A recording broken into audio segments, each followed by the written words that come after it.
Back to First Alert weather now. We have Drone Ranger flying over Com Ave this morning. I mean, just take a look. Very Christmassy look, right? Very holiday like in Boston. It's calm out there this morning, but it comes after a turbulent weather day. You can see the slick ground from it. And here's just a taste of the chaos that we saw yesterday. Intense rain bringing all of this to our region. There were thousands of power outages, structural damage to buildings, the wind whipping around, causing a whole lot of damage, and even Boston's major tunnel, the Tip O'Neill Tunnel for 93, flooded as drivers made their way home. Let's get right to the people involved. They're going to help us out. NBC 10's Manash Kongwari live in Boston with more on where things stand this morning. But first, we got to check in with our meteorologist, Pamela Gardner, with how our First Alert forecast is looking today. Much better. Way calmer, but colder as we have a big wind direction change and a different air mass in place. But the rain, we're left with 2 to 4 inches of standing water in some areas. And so a lot of the storm drains really couldn't keep up with all of this rainfall. Attleboro picked up over 4, Gloucester over 2 inches of rain, Nashua an inch, almost an inch and a half. It was the wettest day of the year in Boston with an official report of 2.76 inches of rain right around Logan Airport. And that's why we saw so many issues around the tunnels and any low-lying areas. You had some ponding and standing water and localized urban and small stream flooding. It was nuisance flooding in a lot of spots, too.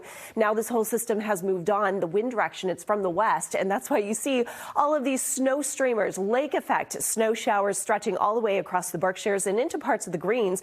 Plus, we have the chance for upslope snow to develop, and that may carry a flurry or two across Metro West later today. While most of the day's dry, it's cold. Our wind chills running in the 20s and 30s. This is the feels like temps. Actual temperatures in the 30s, but it's going to feel colder than the actual temp all afternoon. The bus stop this morning, lunch hour ride home, you got to convince the kids to wear the layers and at least the winter coat. I see so many kids without the coat this time of the year. I don't know how they do it. The wind chills will be in the 20s all afternoon for today. How long this cold weather will last coming up in the 10-day. Okay, Pamela, thank you. Let's turn now to NBC 10's Manash Kongwari, who's live in Boston. Yeah, Manash, a very different story today compared to yesterday. Where do things stand on the cleanup efforts and restoration efforts that we saw because of that flooding?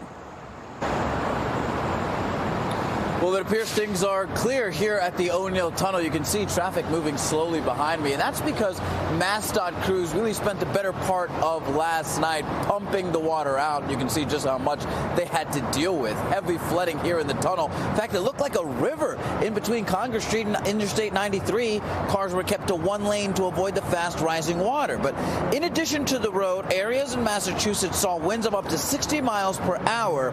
In Uxbridge, the roof collapsed in one of the downtown buildings on South Main Street. Now, we know that incident sent one person to the hospital, and we're working to learn the most up-to-date condition of that person. Stick with us this morning, and we'll be providing the updates. But for right now, we're live here in Boston. Manash Kongwari, NBC 10 Boston.